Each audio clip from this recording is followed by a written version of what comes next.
Hello aspirants, welcome to Ashavahi app.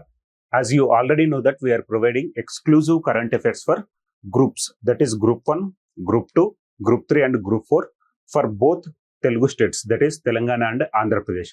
రాబోతున్న నోటిఫికేషన్స్ని దృష్టిలో ఉంచుకొని కేవలం గ్రూప్స్ ఓరియంటేషన్లోనే మనం ఎక్స్క్లూజివ్ కరెంట్ అఫైర్స్ని ప్రొవైడ్ చేయడం జరుగుతుంది. సో దానికి సంబంధించిన current affairs let us discuss in detail. As a part of current affairs series, today we are going to discuss about current affairs of 12th April 2026. So let us discuss each current affair in detail. So today's first topic, that is with respect to the satellite. Okay. So that is space satellite. So today's first topic, that is with respect to the satellite, that is space. P-A-C-E. Space satellite. Okay.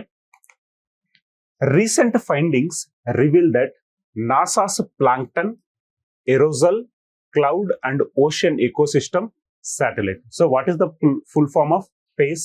That is plankton, aerosol, cloud and ocean ecosystem satellite. So full form of space satellite, that is plankton, aerosol, cloud and ocean ecosystem.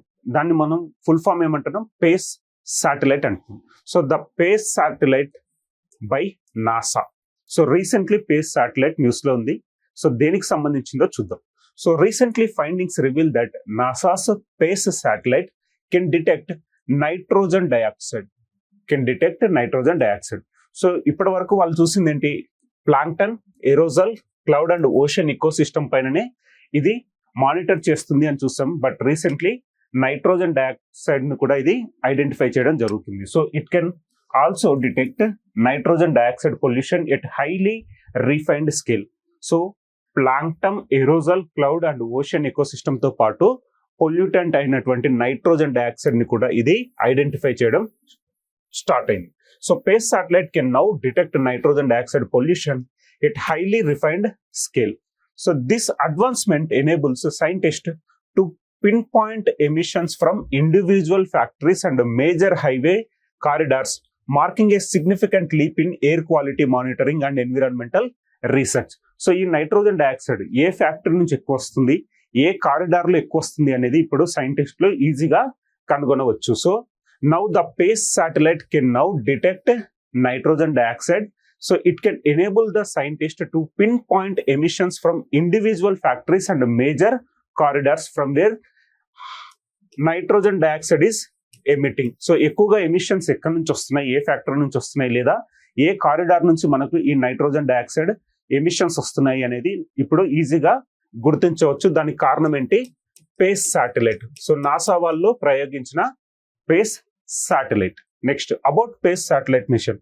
The Plankton, Aerosol, Cloud and Ocean Ecosystem Mission is a satellite program developed by NASA to study ocean biology, atmospheric aerosols and cloud dynamics. So what are the primary objective of space mission? That is to study ocean biology, atmospheric aerosols and cloud dynamics. But recently it detected nitrogen dioxide related emissions as well, so that it made scientists to easily identify the spots where the nitrogen dioxide is emitting, like major highway corridors కానీ factories ని కానీ ఈజీగా identify చేసే వీలు కల్పిస్తుంది space satellite. ఎవరు launch చేయడం జరిగింది, నాసా వాళ్ళు లాంచ్ చేయడం జరిగింది. ఓకే.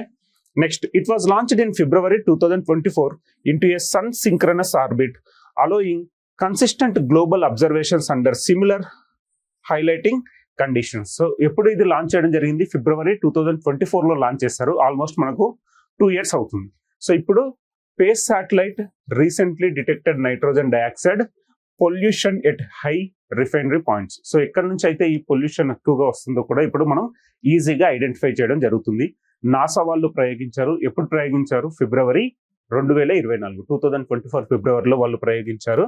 దాన్ని పేస్ అంటున్నాం. పేస్ అంటే ఫుల్ ఫామ్ ఏంటి, the plankton, ఏరోజాల్, cloud and ocean ecosystem to study ocean biology, atmospheric aerosols and cloud dynamics. The satellite provides hyperspectral coverage of the earth every 1 to 2 days, offering unprecedented detail. So earth ni eppudu monitor చేస్తూ earth కి సంబంధించిన details ని మనకు provide చేయడం జరుగుతుంది.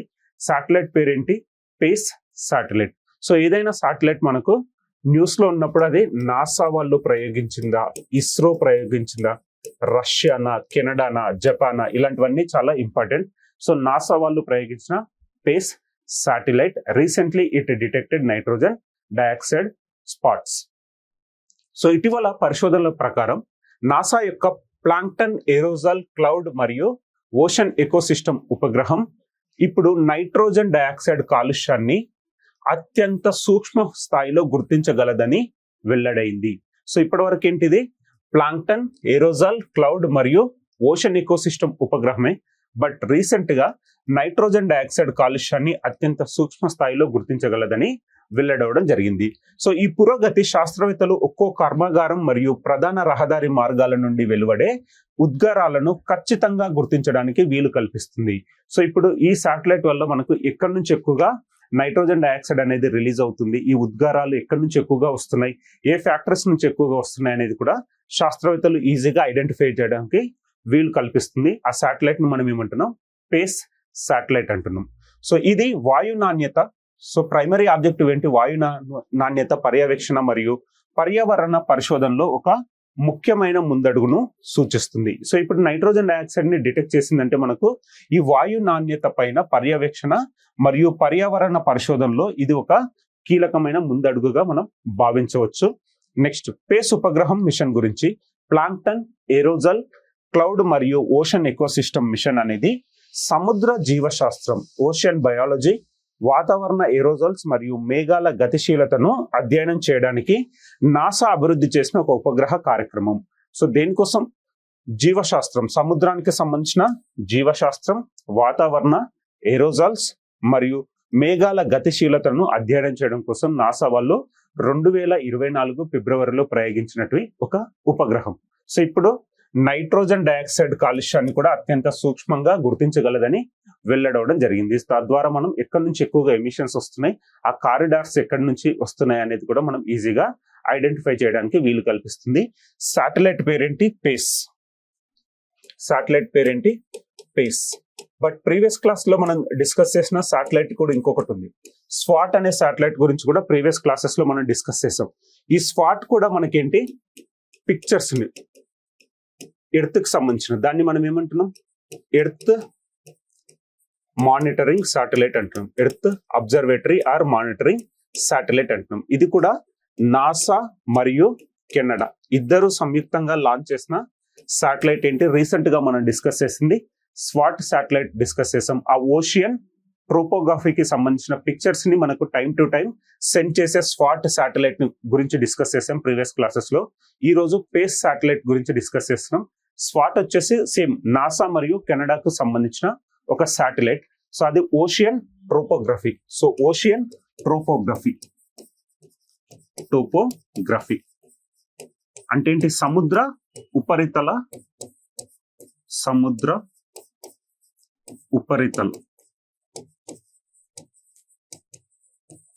సముద్ర ఉపరితలం పైన ఆ మానిటరింగ్ చేస్తూ పర్యవేక్షిస్తూ వాటికి సంబంధించిన పిక్చర్స్ ని టైం టు టైం సెండ్ చేసేది swat satellite, developed by NASA and Canada. వాళ్ళిద్దరూ సంయుక్తంగా లాంచ్ చేసిన ఒక శాటిలైట్. పేస్ శాటిలైట్ ఎక్స్క్లూజివ్ గా అంటే కేవలం నాసా వాళ్ళు లాంచ్ చేసిందే పేస్ శాటిలైట్. ఏ ఇయర్ లో లాంచ్ చేశారు? 2024 ఫిబ్రవరిలో లాంచ్ చేయడం జరిగింది. ఇప్పుడు నైట్రోజన్ డయాక్సైడ్ ఈ ఉద్గారాలు ఎక్కడి నుంచి రిలీజ్ అవుతున్నాయో సూక్ష్మంగా అది గుర్తించగలదని వెల్లడవడం జరిగింది. తద్వారా మనకేంటి? ఏ ఫ్యాక్టరీ నుంచి ఎక్కువగా నైట్రోజన్ డయాక్సైడ్ రిలీజ్ అవుతుంది, లేకపోతే ఏ కారిడార్ నుంచి ఇది ఎక్కువగా రిలీజ్ అవుతుందో కూడా మనం ఈజీగా ఐడెంటిఫై చేయడం జరుగుతుంది. So space satellite by NASA. ఓకేనా? Next second, missiles.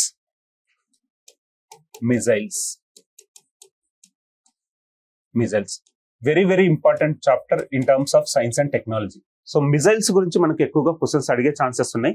ఇప్పుడు రీసెంట్ గా న్యూస్ లో ఉన్న మిజైల్ ఏంటో చూద్దాం. ఓకేనా?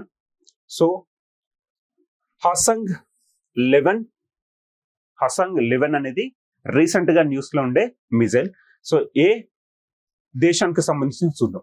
హసంగ్ 11 తాజా వార్తలు. సో హసంగ్ 11 అనేది ఎవరు ప్రయోగించారు, ఏ దేశానికి సంబంధించిన మిజైల్ చూద్దాం.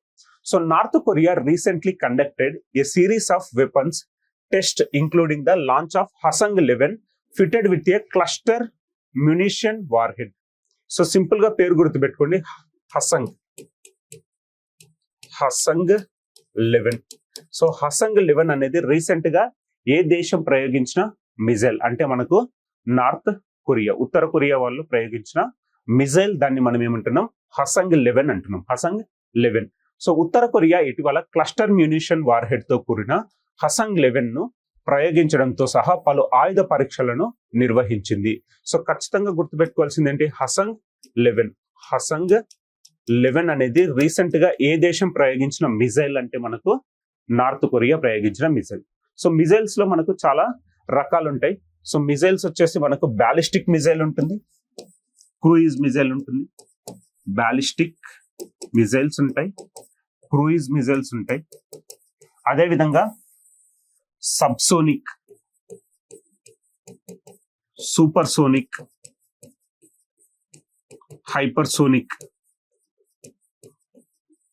ఇదంతా on the basis of speed missiles ఏ విధంగా మనం కేటగరైజ్ చేస్తున్నాం, సబ్సోనిక్, సూపర్సోనిక్, హైపర్సోనిక్, ఆ విధంగా మనం మిజైల్స్ ని కేటగరైజ్ చేస్తున్నాం. అదే బేస్డ్ ఆన్ ట్రజెక్టరీ మనం ఈ విధంగా బ్యాలిస్టిక్ మిజైల్, క్రూయిజ్ మిజైల్ అనేది చూస్తున్నాం. అదే విధంగా ఇంటర్ కాంటినెంటల్ మిజైల్స్ అంటున్నాం.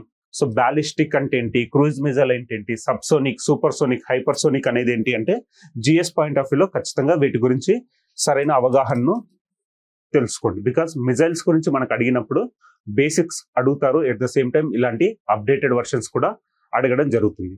సో ఒకవేళ short range missile, short range, what is the meaning of range? Missiles లో మనకు రేంజ్ అంటే ఏంటి? రేంజ్ అంటే the distance it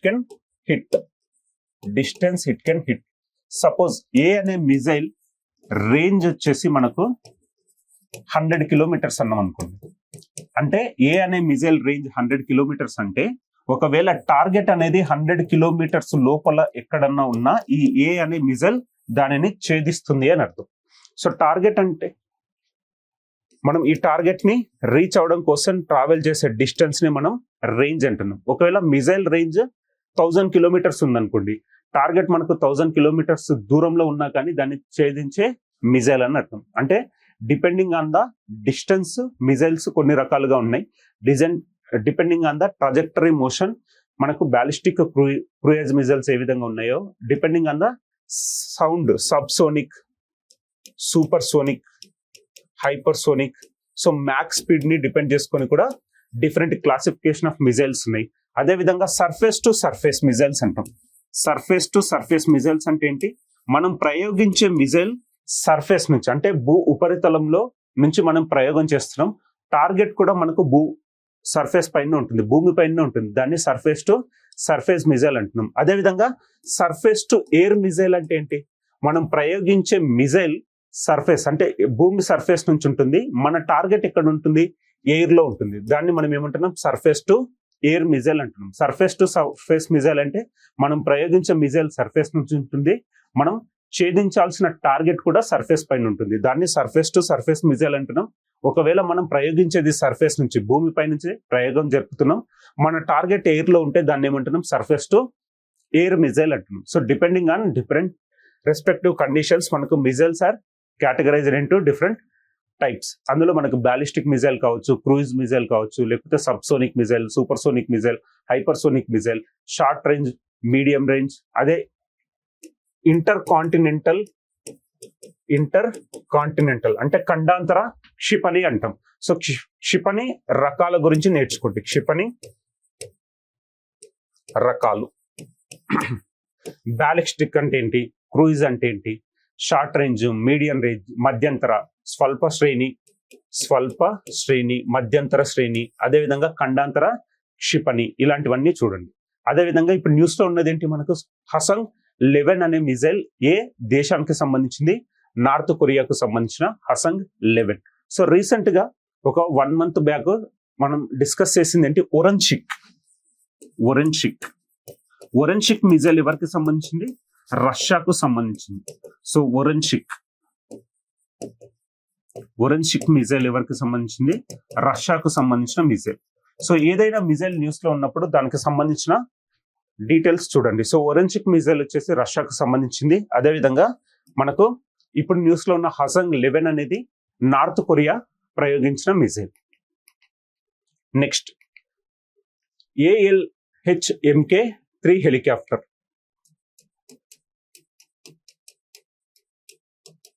MK3 helicopter advanced light. Okay, so ALH MK3 helicopter latest news. Recently Hindustan aeronautics limited, so HAL వాళ్ళు hand over 4 advanced light helicopter that is MK3 maritime role helicopters to the Indian Coast Guard. So ఇక్కడ చూడండి, recently the Hindustan aeronautics Limited అంటే HAL company handed over 4 advanced light helicopters. ALH అంటే ఏంటి? Advanced light helicopters. MK3 maritime role అంటే ఏంటి? సముద్రం పైన మనం ఈ గస్తీ కోసం తీసుకొచ్చిన అడ్వాన్స్డ్ లైట్ హెలికాప్టర్స్ మనం ఏమంటున్నాం? MK3 మ్యారిటైమ్ రోల్ హెలికాప్టర్స్ అంటున్నాం to the Indian Coast Guard. So మనకు ఆల్రెడీ ఇక్కడ ఇండియన్ నేవీ ఉంటుంది, ఇండియన్ ఆర్మీ ఉంటుంది, అదేవిధంగా ఇండియన్ ఎయిర్ ఫోర్స్ ఉంటుంది. వీటితో పాటు మనకు ICGS ఉంటుంది, ఇండియన్ కోస్ట్ గార్డ్ సర్వీస్ అనేది ఉంటుంది.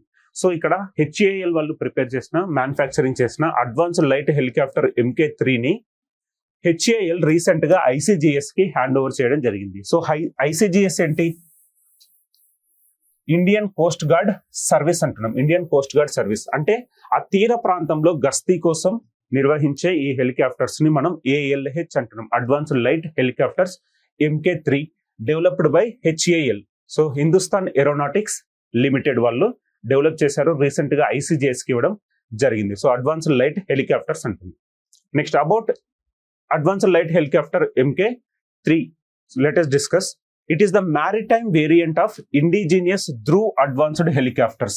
So వీటికి మనం Dhruv advanced helicopters రకానికి చెందినవే మనకు ALK MK3 helicopters అంటున్నాం. So advanced light helicopters MK3, it belongs to the Dhruv advanced helicopter category. Next, these have been indigenously manufactured by Hindustan aeronautics Limited. Indigenously అంటే స్వదేశీ పరిజ్ఞానంతో డెవలప్ చేసింది HAL, Hindustan aeronautics Limited. Features of ALH MK3 helicopter. It is a multi role twin engine helicopter equipped for the demanding maritime operations. So మనకి సముద్రానికి సంబంధించిన గస్తీ related activities అన్ని చూసుకునే మ్యారిటైమ్ హెలికాప్టర్ ని మనం ఏమంటున్నాం? ALH MK3 అంటున్నాం.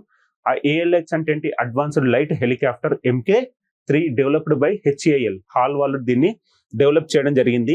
అదే విధంగా ఇది ఏ కేటగిరీకి సంబంధించింది? ధ్రువ్ హెలికాప్టర్ కేటగిరీకి సంబంధించింది. ఓకేనా?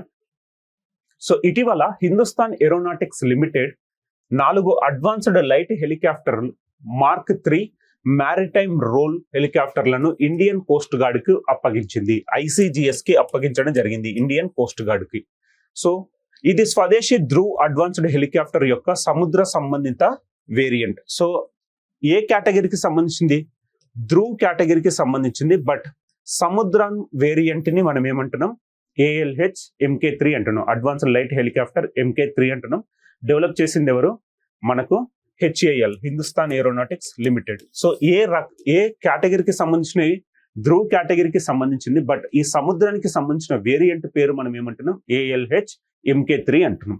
నెక్స్ట్, వీటిని హిందుస్థాన్ ఏరోనాటిక్స్ లిమిటెడ్ స్వదేశీ పరిజ్ఞానంతో తయారు చేసింది.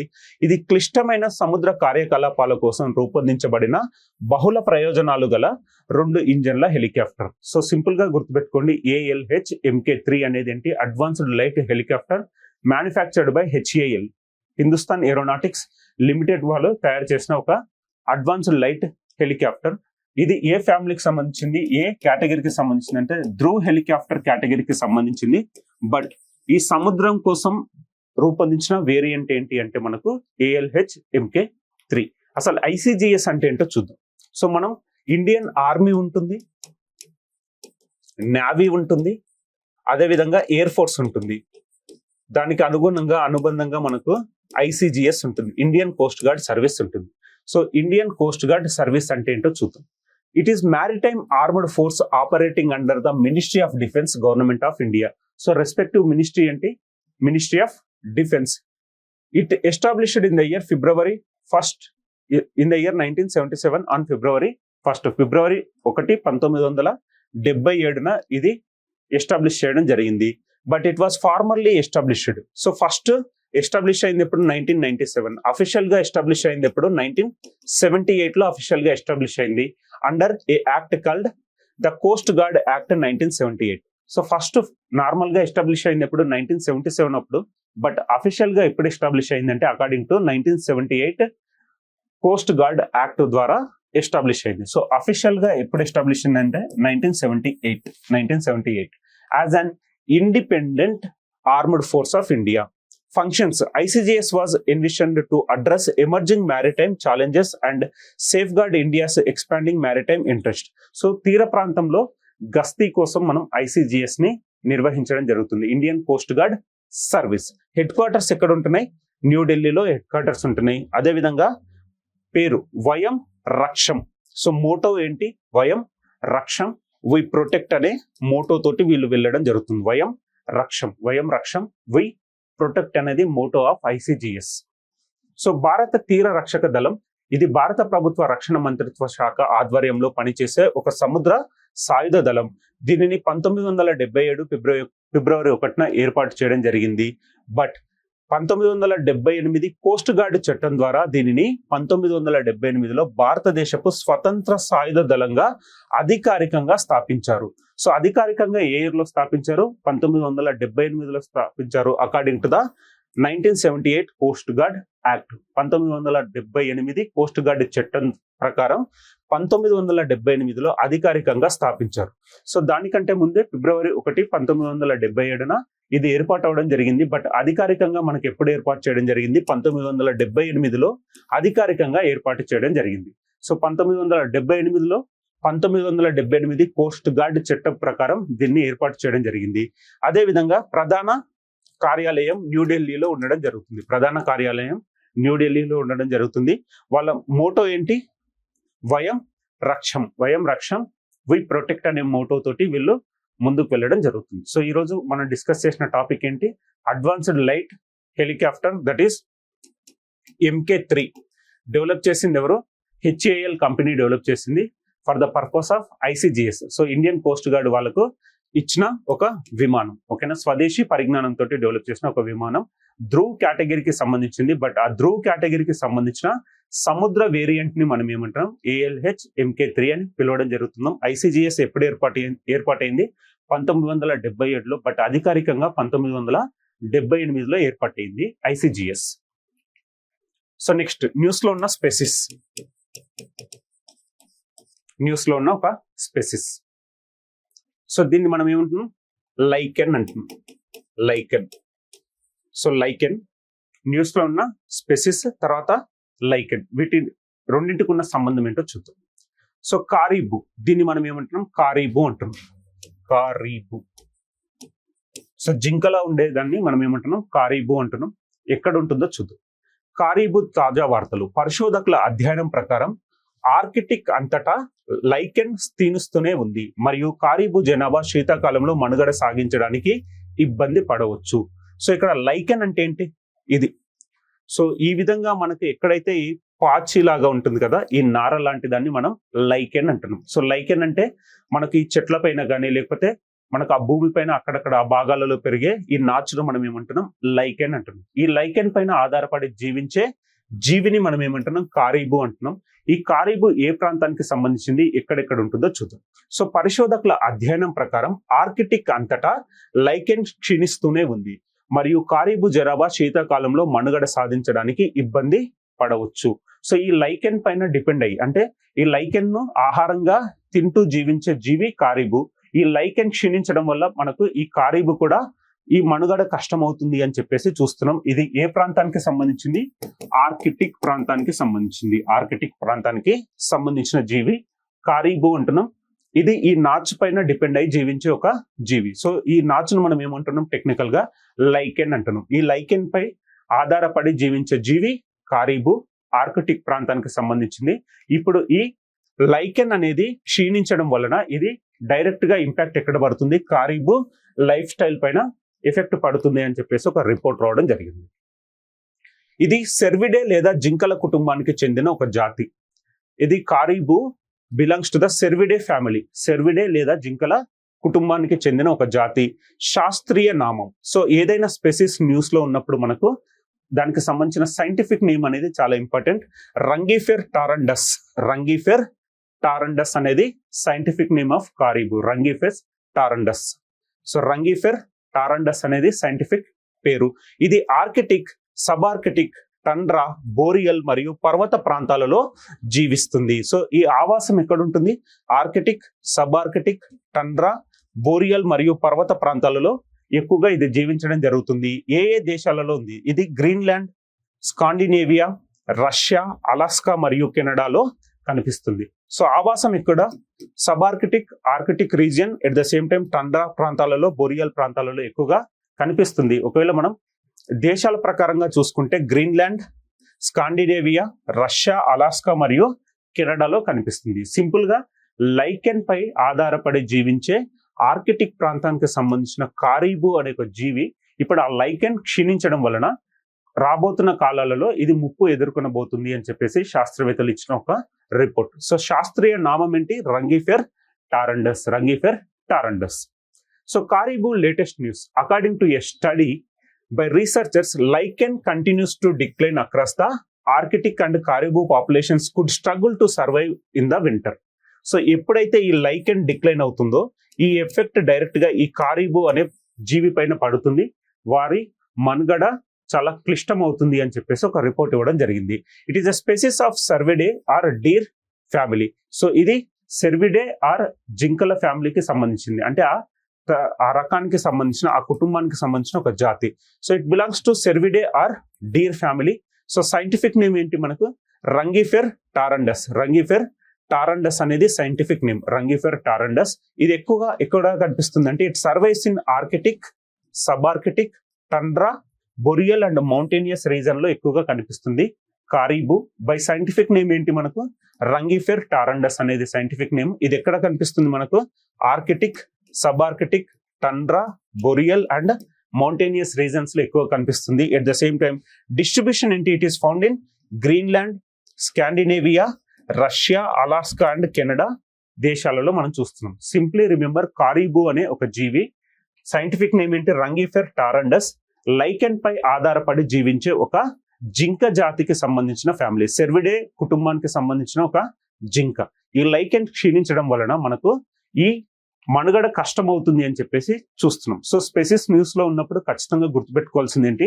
Scientific name. సైంటిఫిక్ నేమ్ ఏంటి మనకు? రంగిఫెర్ టారండస్ అనేది scientific name.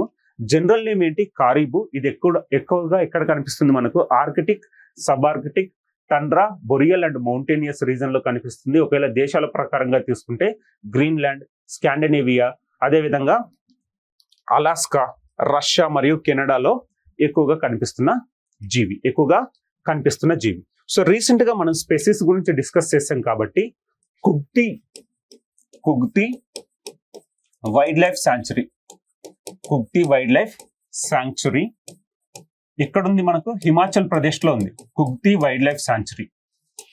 కుగ్తి wildlife sanctuary ఎక్కడుంది? హిమాచల్ ప్రదేశ్ లో ఉంది. రీసెంట్ గా మనం అక్కడ ఒక వైట్ అల్బిడో చూసాం. వైట్ అల్బిడో అంటే ఒక మేక జాతికి సంబంధించిన వైట్ ఫీమేల్ అల్బిడో రీసెంట్ గా ఎక్కడ కనబడింది మనకు? కుగ్తి వైల్డ్ లైఫ్ శాంచురీ దగ్గర కనిపించింది. కుగ్తి వైల్డ్ లైఫ్ శాంచురీ దగ్గర కనిపించింది. అదే విధంగా ఉమ్రేద్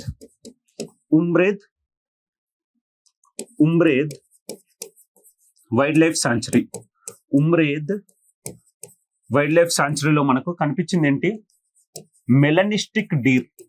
మెలనిస్టిక్ డీర్ అంటే ఒక నల్ల జింక. ఎక్కడ కనపడింది మనకు? నాగ్పూర్ సమీపంలో ఉన్న ఉమ్రేద్ వైల్డ్ లైఫ్ శాంచురీలో కనిపించింది మనకు ఒక నల్ల జింక. అదే నల్ల పులి ఎక్కడ కనిపిస్తుంది? సిమ్లీపాల్ టైగర్ రిజర్వ్ లో మనకు కనిపించేది ఏంటి? నల్ల పులి. అంటే ఈ మెలనిస్టిక్ టైగర్ ఎక్కడ? Simlipal tiger reserve. అదే విధంగా ఉమ్రేద్ వైల్డ్ లైఫ్ శాంచురీలో రీసెంట్ గా మెలనిస్టిక్ డీర్ మనకు కనపడడం చూస్తున్నాం. కుగ్తి వైల్డ్ లైఫ్ సాంచురీలో మనకు వైట్ ఫీమేల్ అల్బినో అంటే ఒక మేక జాతికి సంబంధించిన ఒక ఫీమేల్ అల్బిడో కనపడడం జరిగింది. ఇది ఎక్కడుంది మనకు? హిమాచల్ ప్రదేశ్ లో ఉంది. ఉమ్రేద్ వైల్డ్ లైఫ్ సాంచురీ ఎక్కడుంది మనకు? నాగ్పూర్ మహారాష్ట్రలో ఉండడం చూస్తున్నాం. అదేవిధంగా సిమ్లీపాల్ టైగర్ రిజర్వ్ ఎక్కడుంది మనకు? ఒడిస్సాలో ఉంది. నెక్స్ట్ న్యూస్ లో ఉన్న ఒక టెంపుల్, శక్తి పీఠాలలో ఒక శక్తి పీఠం, అది ఎక్కడుందో చూద్దాం. సో దీనికి సంబంధించిన లేటెస్ట్ న్యూస్ ఏంటో చూద్దాం. So Shri Chamundeshwari temple latest news. Shri Chamundeshwari temple latest news. Shri Chamundeshwari ఆలయ తాజా వార్తలు. మైసూర్లోని ఎక్కడుంది ఇది? మైసూర్. సో మైసూర్లోని శ్రీ చాముండేశ్వరి ఆలయంలో నిర్మాణ కార్యకలాపాలను నిషేధిస్తూ జారీ చేసిన న్యాయ ఉత్తర్వులను రాష్ట్ర ప్రభుత్వం ధిక్కరించడాన్ని కర్ణాటక హైకోర్టు తీవ్రంగా తప్పుబట్టింది. సో రీసెంట్ గా అక్కడ కన్స్ట్రక్షన్ యాక్టివిటీస్ జరుగుతున్నప్పుడు కోర్టు ఏమని చెప్పిందంటే ఈ కన్స్ట్రక్షన్ ని ఆపివేయండి అని చెప్పడం జరిగింది. బట్ అలాగే గవర్నమెంట్ కంటిన్యూ చేయడంతో మరొకసారి కోర్టు హెచ్చరికలు జారీ చేయడం జరిగింది. అక్కడ ఇలాంటి కన్స్ట్రక్షన్స్ ఆపివేయాలి అని చెప్పేసి ఉత్తర్వులను జారీ చేయడం జరిగింది. సో ఈ న్యూస్ ని పక్కన పెడితే మనకు ఆలయం గురించి చూద్దాం. ఎందుకంటే ఇండియన్ ఆర్ట్ అండ్ ఆర్కిటెక్చర్ లో మనకు టెంపుల్స్ బేసిస్ క్వశ్చన్స్ వచ్చే అవకాశాలు ఉన్నాయి. So recently Karnataka high court has taken strong exception to the state defying judicial orders prohibiting construction activities in Sri Chamundeshwari Temple, Mysuru. So let us discuss with respect to that temple. Sri Chamundeshwari Temple గురించి discuss చేద్దాం. శ్రీ చాముండేశ్వరి ఆలయం గురించి. అందులో number 1, ఇది కర్ణాటక రాష్ట్రంలోని మైసూరు రాజప్రసాద నగరం నుండి సుమారు 13 కిలోమీటర్ల దూరంలో చాముండి కొండలపైన ఉన్న ఒక హిందూ దేవాలయం. సో మైసూరు దగ్గరలో చాముండి కొండలలో ఉన్న ఒక హిందూ దేవాలయాన్ని మనం ఏమంటున్నాం? శ్రీ చాముండేశ్వరి ఆలయం అంటున్నాం. ఇది దుర్గాదేవి అవతారమైన చాముండేశ్వరి దేవికి అంకితం చేయబడింది. సో ఇక్కడ ఉన్న డిటి అంటే ఫీమేల్ గాడెస్ ఎవరు? చాముండేశ్వరి. చాముండేశ్వరి ఎవరు? దుర్గామాత అవతారం. అసలు ఆలయాన్ని 12వ శతాబ్దంలో హొయసలల రాజులు, ఆ తర్వాత 17వ శతాబ్దంలో విజయనగర సామ్రాజ్యం నిర్మించిందని భావిస్తారు. సో హొయసలలు తర్వాత మాడిఫికేషన్స్ ఎవరు? విజయనగర కింగ్స్ దీన్ని మాడిఫై చేయడం జరిగింది.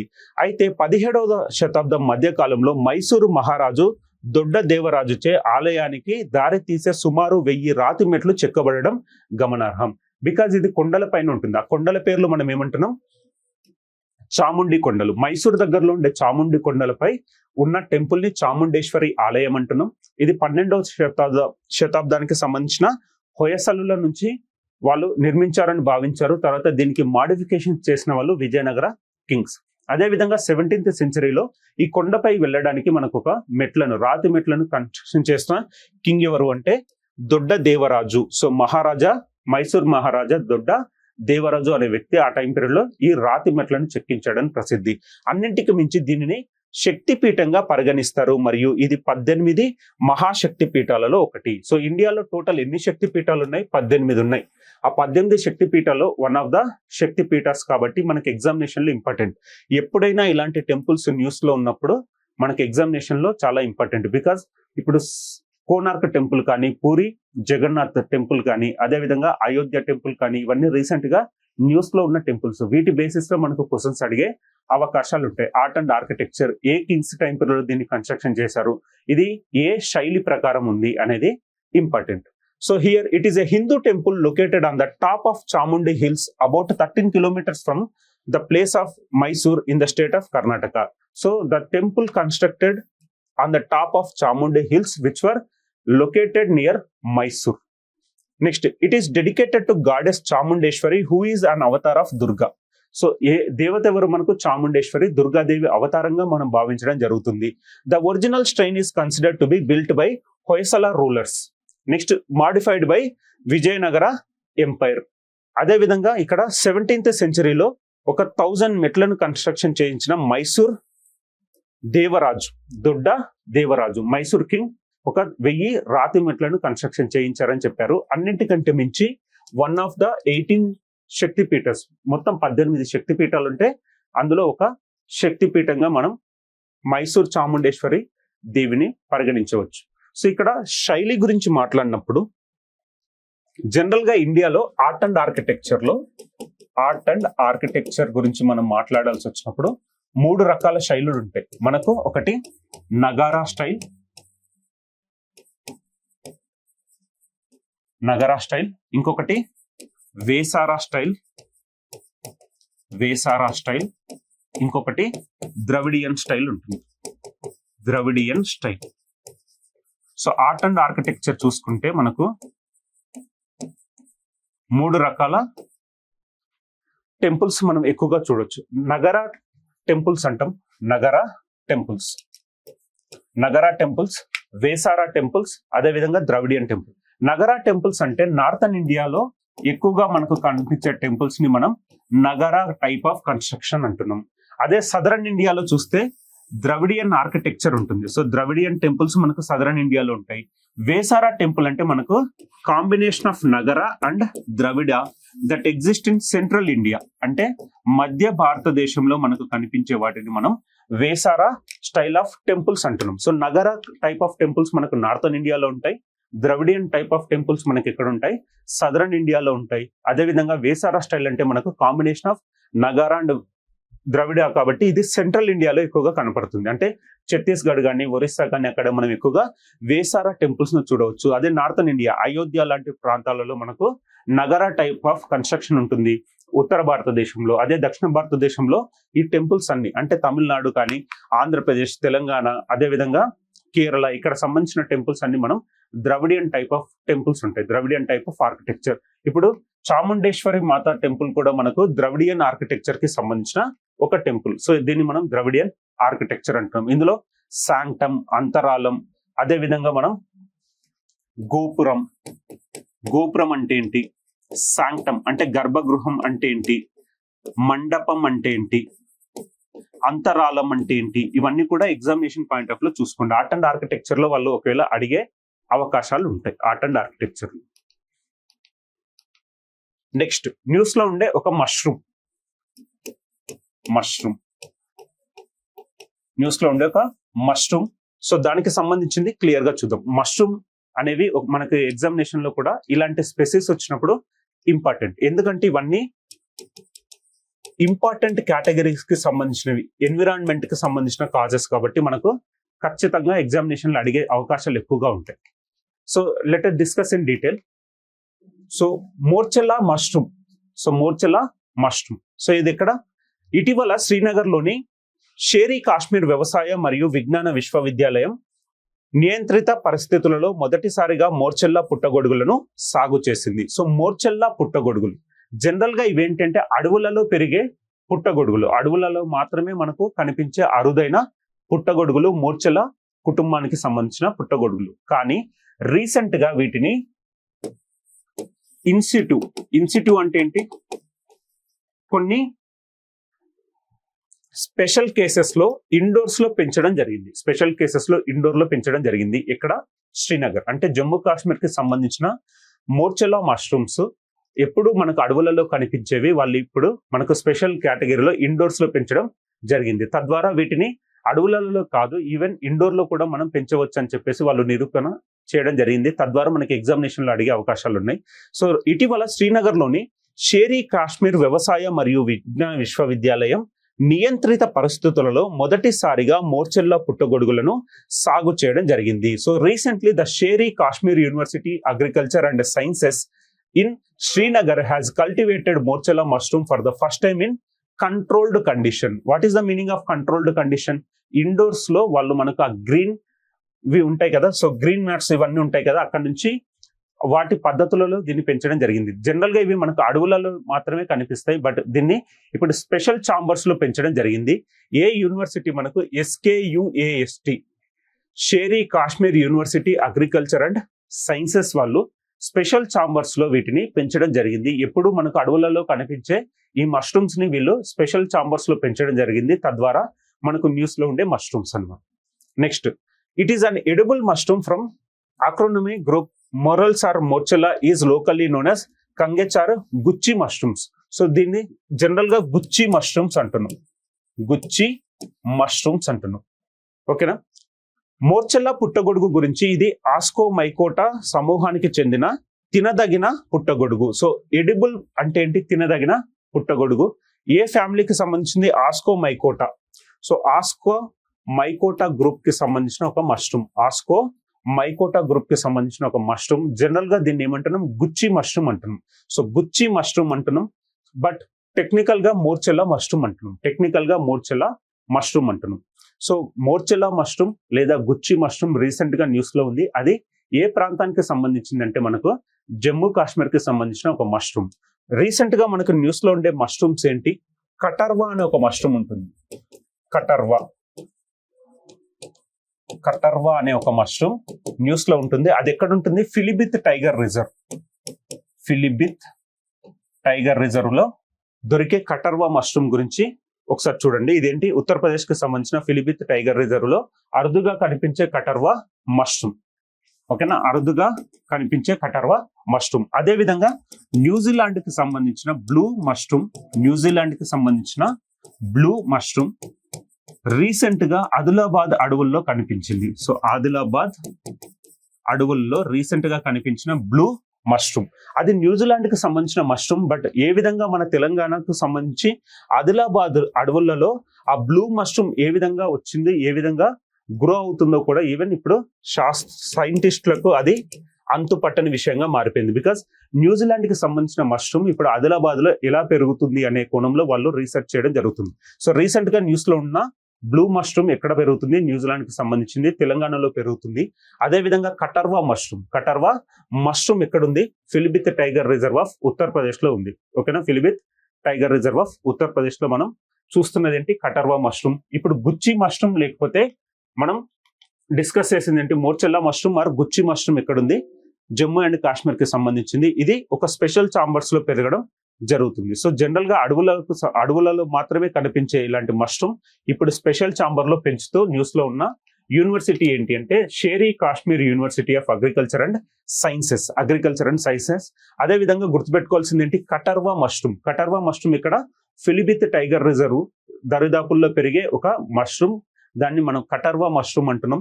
ఈ న్యూజిలాండ్ కి సంబంధించిన బ్లూ మష్రూమ్ ఎక్కడ కనిపించింది రీసెంట్ గా, ఆదిలాబాద్ మరియు ఖమ్మం. ఫస్ట్ ఆదిలాబాద్ అడవుల్లో కనిపించింది, తర్వాత ఖమ్మం పరిసరాలలో కూడా సేమ్ అదే బ్లూ కేటగిరీకి సంబంధించి చూసాం. ఇది ఎడిబుల్లా కాదా అనేది ఇంకా సైంటిస్టులు తేల్చలేదు. అంటే ఎడిబుల్ అంటే తినదగిన మష్రూమా కాదా అనేది. ఇక్కడ కటర్వా అనేది ఎడిబుల్ మష్రూమ్, అంటే తినదగిన మష్రూమ్. అదే విధంగా మనకు మోర్చెలా ఆర్ గుచ్చి మష్రూమ్ కూడా తినదగిన మష్రూమ్. ఓకేనా, నెక్స్ట్ న్యూస్ లో ఉన్న ప్లాంట్, ఏదైనా కొత్తగా ప్లాంట్ కానీ స్పెసిస్ ని కానీ మనం ఐడెంటిఫై చేస్తే దాని గురించి చదువుకోవాల్సిన అవసరం ఉంది. రీసెంట్ గా వెస్టర్న్ ఘాట్స్ కి సంబంధించి ఒక ప్లాంట్ స్పెసిస్ న్యూస్ లో ఉంది. ఆ స్పెసిస్ ఏంటో చూద్దాం. సో భారతదేశంలోని జీవ వైవిధ్య హాట్ స్పాట్ల అయిన పశ్చిమ కనుమల ఎత్తైన ప్రాంతాలలో ఫింబ్రిస్టిలిస్ వయనాడెన్సిస్ అనే కొత్త మొక్క జాతిని కనుగొన్నారు. ఇది త్రిభుజాకార కాండాలు కలిగిన గడ్డి లాంటి మొక్క. సో త్రిభుజాకార కాండాలు కలిగిన ఒక గడ్డి లాంటి మొక్క పేరేమంటున్నాం, ఫింబ్రిస్టిలిస్ వయనాడెన్సిస్ అంటున్నాం. వయనాడెన్సిస్ అనే పేరుతో పిలవడం జరుగుతుంది. ఇది గడ్డి జాతికి సంబంధించిన ఒక మొక్క. వీటివి ఈ త్రిభుజాకారంలో ఉండే మనకు ఈ కాండాలు చూడడం జరుగుతుంది. సో అనే కొత్త మొక్క జాతిని కనుగొన్నారు. త్రిభుజాకార కాండాలు కలిగిన గడ్డి లాంటి మొక్కలైన సెడ్జెస్ సమూహానికి చెందింది. సో సెడ్జెస్ సమూహానికి సంబంధించిన స్పెసిస్ ఏంటి, ఫింబ్రిస్టిక్ వయనాడెన్సిస్. సో పేరేంటి, ఫింబ్రిస్టిక్ వయనాడెన్సిస్ అనేది రీసెంట్ గా ఎక్కడ కనుగొన్నారు అంటే వెస్టర్న్ ఘాట్స్ లో మనం దీన్ని కనుగొనడం జరిగింది. సో ఫింబ్రిస్టిస్ వయనాడెన్సిస్ అనేది ఒక మొక్క జాతి. రీసెంట్ గా దాన్ని ఇక్కడ ఐడెంటిఫై చేయడం జరిగింది, వెస్టర్న్ ఘాట్స్ అంటే పశ్చిమ కనుమల్లో మనం దీన్ని ఐడెంటిఫై చేయడం జరిగింది. సో కేరళలోని వయనాడ్ జిల్లాలో జరిగిన ఒక శాస్త్రీయ యాత్రలో, సో ఎక్కడ జనరల్ గా వెస్టర్న్ ఘాట్స్ లో దొరికింది. ఆ వెస్టర్న్ ఘాట్స్ లో పర్టికులర్ గా అడిగితే మనకు కేరళకు సంబంధించిన వయనాడ్ జిల్లాలో దొరికింది కాబట్టి మనకు ఫింబ్రిస్టిలిస్ తర్వాత వయనాడెన్సిస్ అనే పేరు ఇవ్వడం జరిగింది. శాస్త్రీయ నామం ఫింబ్రిస్టిలిస్ వయనాడెన్సిస్. సో కేరళకు సంబంధించిన వయనాడ్ జిల్లాలో దొరికింది కాబట్టి వయనాడెన్సిస్ అనే పేరును కూడా దీనికి ఇవ్వడం జరిగింది. సో మనకు అడిగేది ఏంటి, ఫింబ్రిస్టిలిస్ వయనాడెన్సిస్ అనే ఒక మొక్క రీసెంట్ గా ఏ కనుమలలో దొరికింది అంటే మనకు వెస్టర్న్ ఘాట్స్ లో దొరికింది. వాళ్ళు పర్టికులర్ గా ఏ రాష్ట్రంలో దొరికింది అని అడిగితే కేరళ రాష్ట్రంలో దొరికింది అని చెప్పేసి మనకు ఐడెంటిఫై చేస్తే చాలు. సో స్పెసిస్ పేరు ఫింబ్రిస్టిలిస్ వయనాడెన్సిస్. ఇక్కడ Wayanad district of Kerala is located in Western Ghats. So Eastern Ghats, Western Ghats లో Kerala is located in Western Ghats, అక్కడ వయనాడ్ అనే జిల్లాలో దొరికింది. సో పేరేమిచ్చాం, ఫింబ్రిస్టిలిస్ వయనాడెన్సిస్ అనే పేరు ఇవ్వడం జరిగింది. నెక్స్ట్, తెలంగాణకు మరియు ఆస్ట్రేలియా యూనివర్సిటీకి జరిగిన ఒక ఒప్పందం, ఆర్టిఫిషియల్ ఇంటెలిజెన్స్ బేసిస్ లో ఒక ఒప్పందాన్ని తెలంగాణ ప్రభుత్వం ఆస్ట్రేలియాకు సంబంధించిన ఒక యూనివర్సిటీతో కుదుర్చుకోవడం జరిగింది. Let us discuss in detail. To strengthen the India's artificial intelligence ecosystem, the Deakin university and government of Telangana have signed the strategic memorandum of understanding, that is MOU, in Hyderabad in April 2026. So ఆస్ట్రేలియాకు సంబంధించిన Deakin university మరియు Telangana government artificial intelligence లో research and development కోసం తీసుకున్న ఒక ఒప్పందం. So భారతదేశపు artificial intelligence ecosystem ను బలోపేతం చేయడానికి డీకిన్ విశ్వవిద్యాలయం మరియు తెలంగాణ ప్రభుత్వం ఏప్రిల్ 2026లో హైదరాబాద్ లో ఒక వ్యూహాత్మక అవగాహన ఒప్పందం పై సంతకాలు చేయడం జరిగింది. ఈ యూనివర్సిటీ ఎక్కడికి సంబంధించింది? ఆస్ట్రేలియాకు సంబంధించిన university. Means Australia university MOU with Telangana government. దేనికోసం? కృత్రిమ మేధస్సు ఎకోసిస్టమ్ ని బలోపేతం చేయడం. To strengthen the artificial intelligence ecosystem means development of artificial intelligence in Telangana as well as India. So ఇక్కడ డెక్కన్ యూనివర్సిటీ మరియు తెలంగాణ మధ్య జరిగిన ఒక MOU అవగాహన ఒప్పందం అంటున్నాం. ఈరోజు టాపిక్స్ ను ఒకసారి రీకాల్ చేస్తే, number 1 space satellite. Space satellite NASA ప్రయోగించిన ఒక శాటిలైట్, 2024 ఫిబ్రవరిలో లాంచ్ చేసిన శాటిలైట్. నెక్స్ట్, హొసంగ్ అనే మిజైల్ ని లాంచ్ చేసిన కంట్రీ ఏంటి? మనకు నార్త్ కొరియా. అదేవిధంగా అడ్వాన్స్డ్ లైట్ హెలికాప్టర్ MK3 ని డెవలప్ చేసిన HAL స్వదేశీ పరిజ్ఞానంతో. నెక్స్ట్, కారిబా అనే జీవి మనకు న్యూస్ లో ఉంది. లైకెన్ ఆధారితం పడ్డ ఈ జీవి మనకు ఆర్కిటిక్ రీజన్ లో ఎక్కువగా కనిపిస్తుంది. ఈ లైకెన్ క్షీణత వలన వీటి మనుగడ ముప్పు ఎదుర్కొంటుంది అని చెప్పేసి శాస్త్రవేత్తలు మనల్ని హెచ్చరించడం జరిగింది. నెక్స్ట్, చాముండేశ్వరి మాత టెంపుల్, 18 శక్తిపీఠాలలో ఒక శక్తిపీఠం మనకు మైసూర్ దగ్గరలో ఉంటుంది. చాముండేశ్వరి మాత incarnation of goddess Durga. Next, mushroom. Recent గా మనకు న్యూస్ లో ఉండే గుచ్చి మష్రూమ్. ఓకే, గుచ్చి మష్రూమ్ ఏ ప్రాంతానికి సంబంధించింది? జమ్మూ అండ్ కాశ్మీర్ కి సంబంధించింది. నెక్స్ట్, ఫింబ్రిలిస్టిక్స్ వయనాడెన్సిస్ అనే ఒక మొక్క రీసెంట్ గా మనకు పశ్చిమ కనుమల్లో లభించడం జరిగింది. వయనాడ్ జిల్లా కేరళలో దొరికింది కాబట్టి దీనికి వయనాడెన్సిస్ అనే పేరును కూడా యాడ్ చేయడం జరిగింది.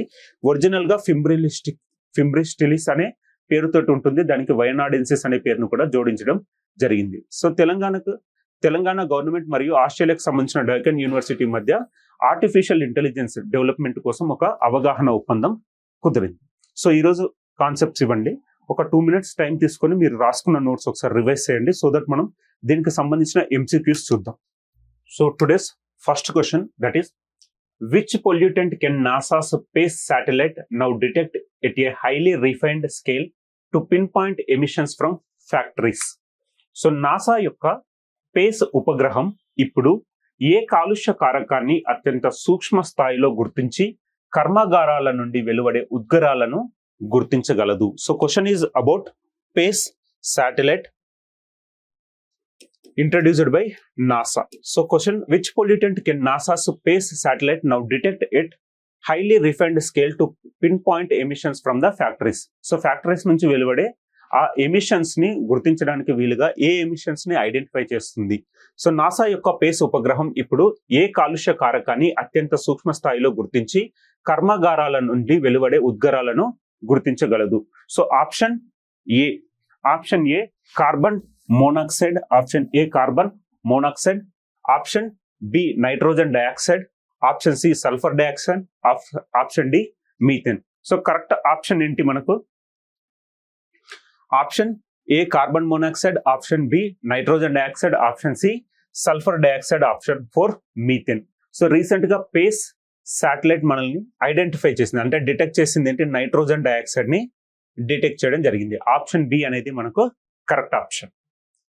Next second question, that is the Hwasong 11 missile recently tested by North Korea is known by which name in the west? Okay, ఉత్తర కొరియా ఇటీవల పరీక్షించిన హొసంగ్ 11 క్షిపణిని పశ్చిమ దేశాలలో ఏ పేరుతో పిలుస్తారు? సో హొసంగ్ 11 మనకు ఏ దేశం ప్రయోగించింది? నార్త్ కొరియా, ఉత్తర కొరియా ప్రయోగించిన ఈ మిజైల్ ని వెస్టర్న్ కంట్రీస్ ఏ పేరుతో పిలుస్తున్నాయి అనేది చూద్దాం. KN-25, option A KN-25, option B KN-23, option C Taepodong 2, option D Nodong 1. So KN-25, KN-23, Taepodong 2 లేకపోతే నోడాంగ్ 1 అనే పేరుతో పిలుస్తున్నాయి. సో డెవలప్ చేసిన కంట్రీ ఏంటి? North Korea. ఆ మిజైల్ ని మనం ఏమంటున్నాం? హొసాంగ్ 11 అని పిలుస్తున్నాం. దానిని వెస్టర్న్ కంట్రీస్ ఏమని పిలుస్తున్నాయంటే KN-23 అనే పేరుతోటి పిలవడం జరుగుతుంది. వెస్టర్న్ కంట్రీస్ లో దీన్ని KN-23 అని పిలవడం జరుగుతుంది. నార్త్ కొరియా ఏ పేరుతో దీన్ని డెవలప్ చేసింది? హొసాంగ్ 11 అనే పేరుతోటి developed by North Korea. Next question, that is which organisation manufactured the ALK advanced light helicopters MK3 maritime role helicopters handed over to Indian Coast Guard? So మనం discuss చేసింది ఏంటి? Advance light helicopters ని అంటే MK3 maritime role helicopters ని ఏ organisation manufacturing చేసిందని అడుగుతున్నారు. So భారత తీర రక్షణ దళానికి అందజేసిన ALK advanced light helicopter MK3 maritime role హెలికాప్టర్లను ఏ సంస్థ తయారు చేసింది? ఏ సంస్థ తయారు చేసిందని అడుగుతున్నారు. Option A DRDO, option D ISRO, option C Hindustan aeronautics Limited that is HAL, option 4 BEL that is Bharat Electronics Limited. So ఎవరు డెవలప్ చేయడం జరిగింది దీన్ని? HAL స్వదేశీ పరిజ్ఞానంతో హిందుస్థాన్ ఏరోనాటిక్స్ లిమిటెడ్ వాళ్ళు డెవలప్ చేసిన అడ్వాన్స్ లైట్ హెలికాప్టర్స్ ని MK3 అనే పేరుతో పిలుస్తున్నాం. వాటిని ICGS కి అప్పగించడం జరిగింది. ఇవి ధ్రువ్ కేటగిరీకి సంబంధించిన helicopters. Next, in which year was Indian coast guard was formally established as an independent armoured force by the coast guard act? ఇక్కడ మనం క్వశ్చన్ చూడాలి. యాక్ట్ ప్రకారంగా ఏ ఇయర్ లో ఎస్టాబ్లిష్ చేయడం జరిగింది అఫీషియల్ గా అనేది క్వశ్చన్. కోస్టల్ గార్డ్ చట్టం ద్వారా భారత తీర రక్షణ దళం ఏ సంవత్సరంలో అధికారికంగా స్వతంత్ర సాయుధ దళంగా స్థాపించబడింది? 1977, 1978, 1980, 1982 అనే 4 ఆప్షన్స్ ఉన్నాయి. 1977, 1978, 1980 అండ్ 1982. సో ఏ ఇయర్ లో అధికారికంగా మనం స్థాపించడం జరిగింది అంటే 1978 లో స్థాపించడం జరిగింది. బట్ జనరల్ గా మనకు 1977 లో దీన్ని ప్రారంభించడం జరిగింది. బట్ అఫీషియల్ గా 1978 యాక్ట్ ప్రకారం 1978 లో ఎస్టాబ్లిష్ చేయడం జరిగింది. సో వాళ్ళు జనరల్ గా ఎప్పుడు అంటే 1977, బట్ అధికారికంగా ఎప్పుడు ఎస్టాబ్లిష్ చేశారంటే 1978 చట్టం ప్రకారం 1978లో దీన్ని ప్రారంభించడం జరిగింది. So established in the year 1978 according to the 1978 coast guard act. Next, what is the scientific name of the caribou which researchers say is struggling due to decline of lichen in the Arctic?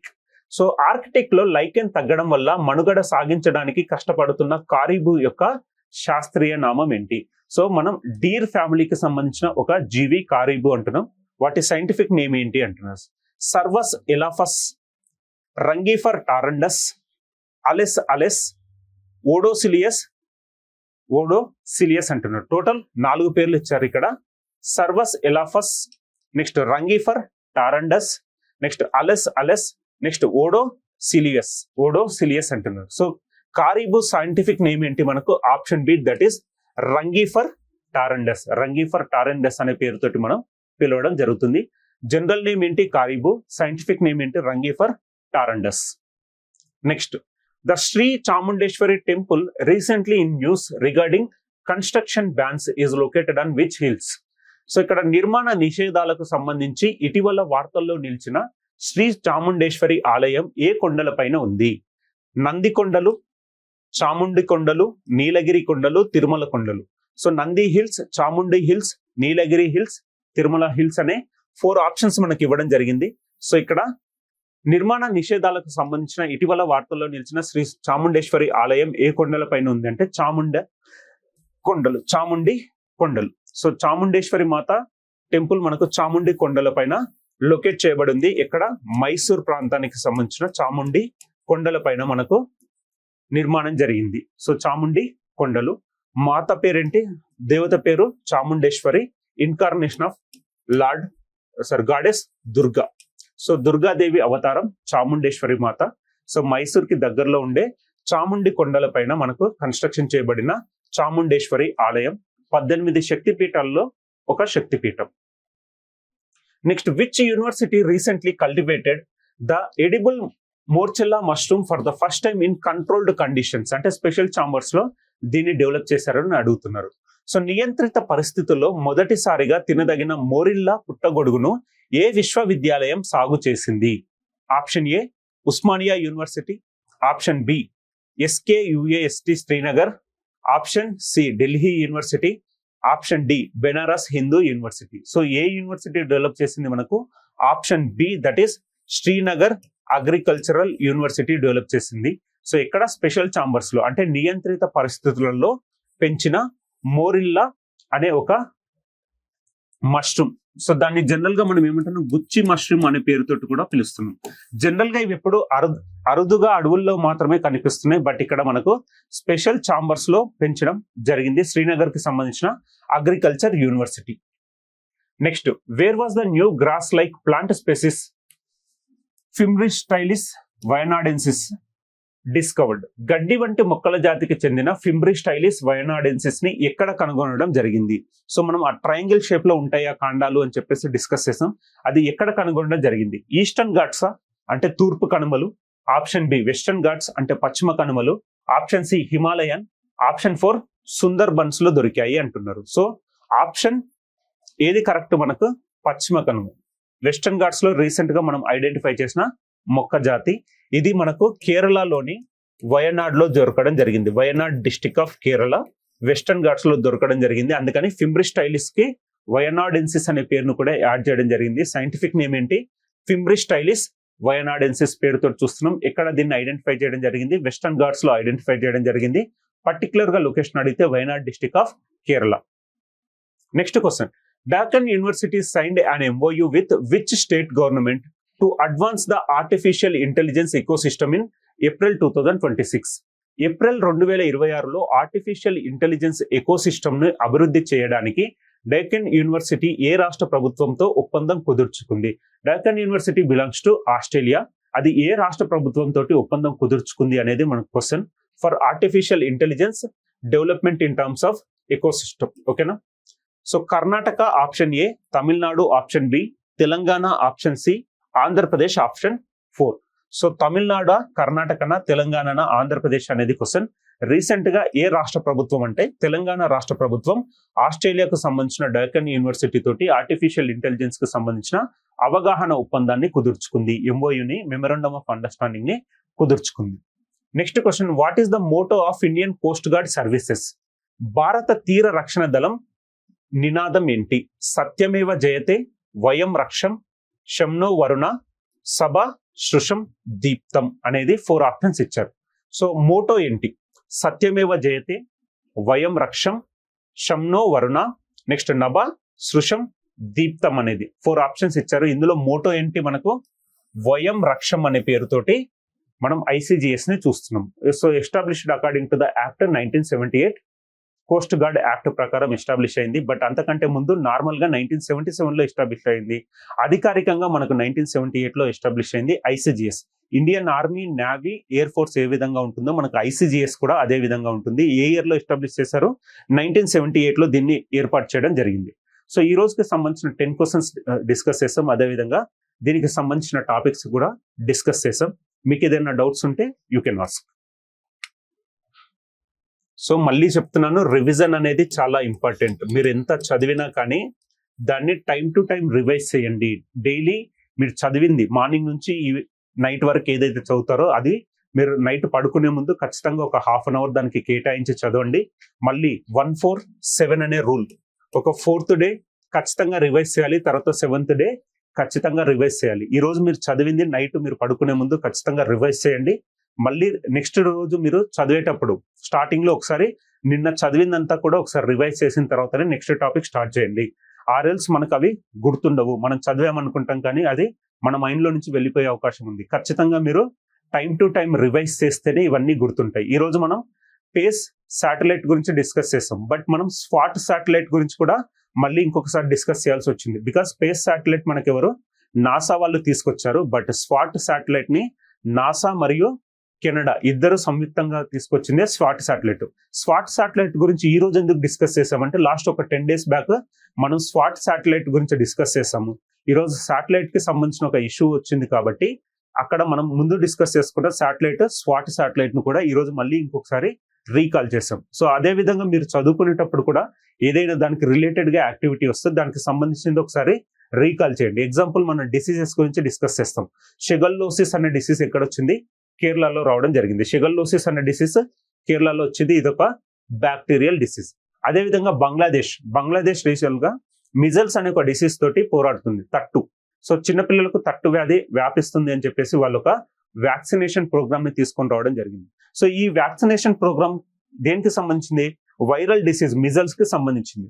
So అప్పుడు మనం last ఒక 1 week 10 days లో ఏమేమైతే చదువుకున్నామో ఈ current affairs series నుంచి అవన్నీ మనం ఇక్కడ revise చేసుకుంటున్నాం. షుగర్లోసిస్ అనే డిసీజ్ ని డిస్కస్ చేసాం, లైమ్ డిసీజ్ ని డిస్కస్ చేసాం. లైమ్ డిసీజ్ ఎక్కడ? Bacterial disease. ఎక్కడ స్టార్ట్ అయింది? ఇది USA లో స్టార్ట్ అయింది. సో ఇలాంటి యాక్టివిటీస్ అన్ని మనం ఒకే దగ్గర నేర్చుకోవాలి. అదే విధంగా మనం నిన్నటి క్లాస్ లో డిస్కస్ చేసింది ఏదైనా కంటిన్యూ వస్తే దాన్ని ఒకసారి రివైజ్ చేయాల్సిన అవసరం ఉంది. అందుకే మీరు ఎంత చదివినా ఆ రోజు నైట్ మీరు పడుకునేటప్పుడు ఖచ్చితంగా ఆ రోజు చదివినంత రివైజ్ చేయండి.